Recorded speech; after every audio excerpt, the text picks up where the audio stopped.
Buenas tardes a todos. Hoy continuamos con el estudio de proteínas globulares. En la clase de hoy nos vamos a centrar en una familia de proteínas muy interesantes denominadas hemoproteínas. Estas proteínas son proteínas conjugadas. ¿Qué significa eso? Que tienen una parte proteica denominada globinas y una parte no proteica que es un grupo prostético que es el grupo hemo.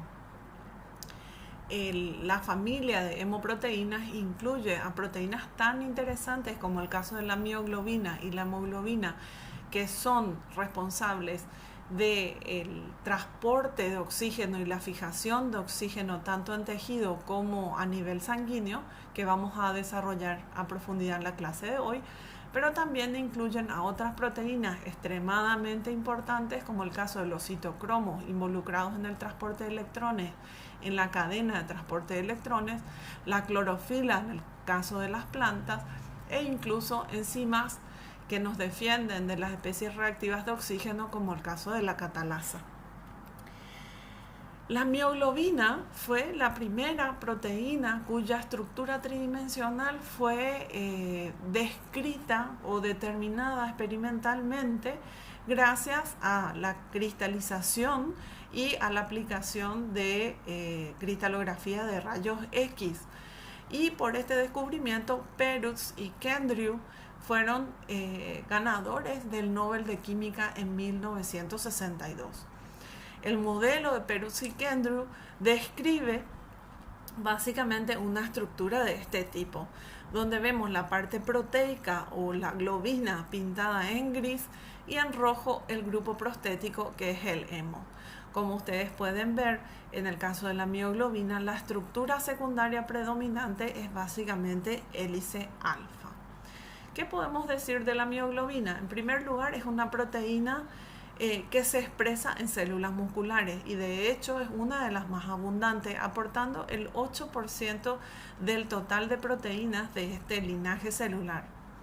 El peso es de 17,2 kilodalton, es decir que tiene 17.200 dalton. Tiene un total de 153 residuos de aminoácidos, de los cuales 27 son invariables, es decir, estos no han cambiado mucho en las diferentes especies a lo largo de la evolución. Por tanto, estos 27 residuos o aminoácidos son esenciales para la función de la mioglobina.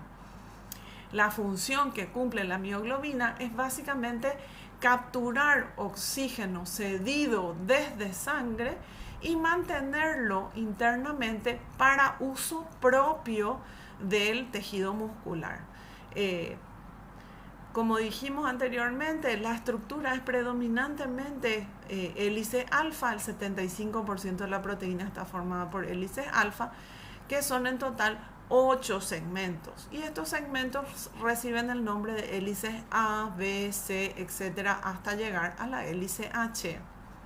A su vez, estos segmentos entre sí están conectados por giros. ¿Cuál es la importancia de tener el hemo dentro de ese ambiente aportado por la globina? Es súper importante. Si el grupo hemo estuviera en solución, jamás sería capaz de unirse a oxígeno. En realidad, el oxígeno oxidaría al átomo de hierro que forma parte de ese grupo prostético y que normalmente está en estado más 2, lo oxidaría a hierro más 3 y por tanto generaría lo que conocemos como hemina. Eso si estuviera el grupo hemo solo en solución acuosa. Sin embargo, cuando el hemo está dentro de ese entorno proteico, vamos a ver que tiene afinidad tanto por oxígeno como por otros gases, como el caso del monóxido. Ahora, si nos ponemos a comparar la afinidad por uno u otro gas, van a ver que el hemo dentro del entorno de la globina también tiene una alta afinidad por el monóxido de carbono. Entonces, ¿qué podemos decir de la estructura? Recuerden, una estructura monomérica formada por hélices alfa que reciben el nombre A, B, C, etc. Y aquí ustedes pueden ver los giros. Por ejemplo, el giro que conecta la hélice alfa A con la hélice alfa B recibe el nombre de AB. En líneas generales, cuando miramos esta estructura nos damos cuenta que la parte de la globina se dobla, se pliega, dejando un bolsillo hidrofóbico. Y en este bolsillo hidrofóbico es donde se inserta el grupo hemo. Este grupo hemo se une a la globina por enlaces no covalentes, que son básicamente enlaces coordinados. El total de enlaces coordinados son 6. Uno de ellos para la unión con el oxígeno y los demás 5 enlaces se relacionan con la globina. ¿Cuál es la estructura del grupo hemo que es tan importante? En primer lugar, es un anillo, como pueden ver aquí, tetrapirrólico. Los anillos pirrólicos son estos que reciben la nomenclatura de A, B, C y D. En su parte interna tiene un átomo de hierro en estado de oxidación +2. Y es este átomo de hierro el que va a establecer un enlace de coordinación para fijar al oxígeno. Otro enlace de coordinación en el caso del hierro lo vamos a tener con una histidina muy importante, que es la llamada histidina proximal, que ustedes ven aquí pintada en azul y que forma parte de la globina. Los demás enlaces de coordinación del hierro están unidos a los nitrógenos heterocíclicos de los anillos pirrólicos que ustedes ven aquí, ¿sí? Y la interacción con la globina en sí se va a dar por interacciones de tipo hidrofóbicas, como mediante la interacción de ¿qué cosa? De los grupos hidrofóbicos como los grupos vinilo que ustedes ven aquí, estos sustituyentes, o los grupos metilo que le van a dar una afinidad al grupo hemo dentro de este bolsillo hidrofóbico.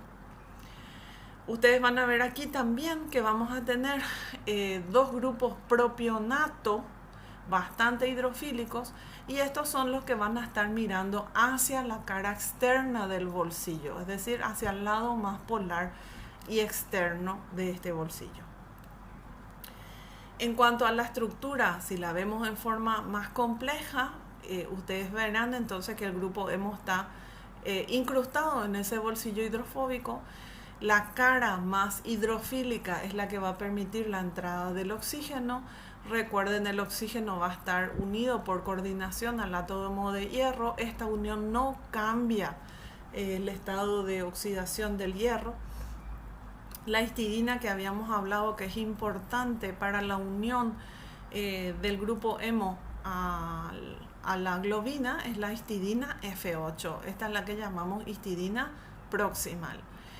Y existe una segunda histidina que ustedes ven pintada aquí como histidina E7. ¿Qué significa eso? Es la histidina número 7 de la hélice alfa E. ¿Ok? Eso es lo que significa esta nomenclatura.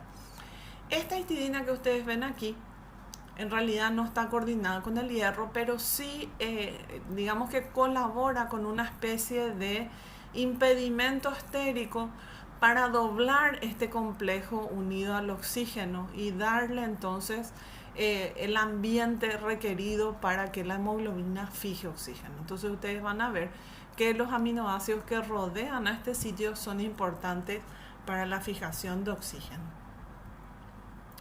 La siguiente pregunta es: ¿cuál es la cinética de fijación de oxígeno?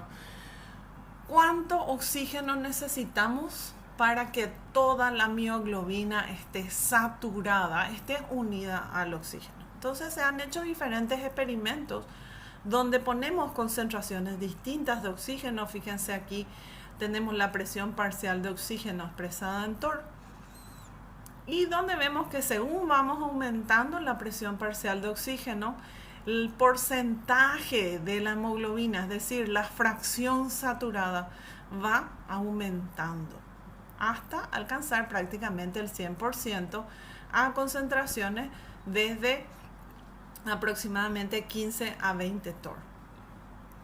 Ahora, ¿Cuál es el dato importante que tenemos que sacar aquí? Normalmente uno de los datos importantes es lo que se denomina la P50. ¿Qué es la P50? Básicamente la presión parcial de oxígeno necesaria para saturar el 50% de la mioglobina. Entonces, ¿cómo se calcula eso? Venimos a la escala de porcentaje de hemoglobina saturada, ubicamos el valor que corresponde al 50%, hacemos una extrapolación al gráfico y venimos a la zona inferior para determinar cuál es el valor, cuál es la presión parcial de oxígeno necesaria para obtener este 50% de mioglobina saturada. Para que ustedes vean, entonces, este valor que está aquí, es la P50 de la mioglobina, es de apenas 2,8 torr. Es decir, nosotros necesitamos una presión parcial de oxígeno tan baja como 2,8 torr para poder tener el 50% de la mioglobina saturada.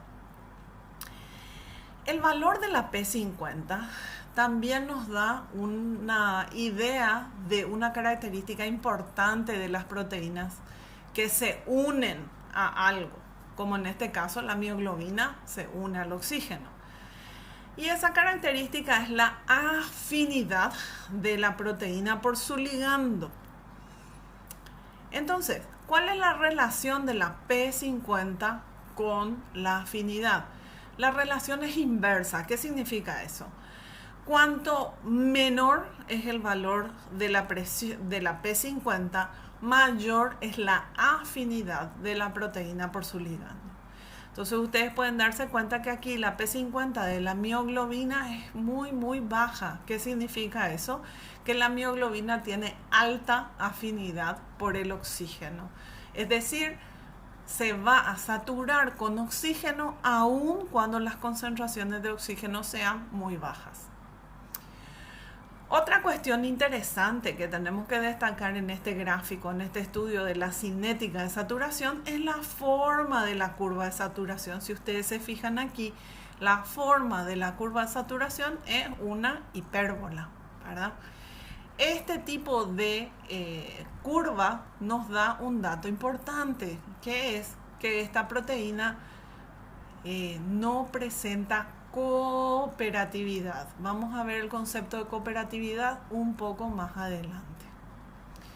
Otro factor muy importante es que también esta proteína no se regula de forma alostérica, es decir, no tiene otros compuestos que alteren la afinidad de la mioglobina por el oxígeno.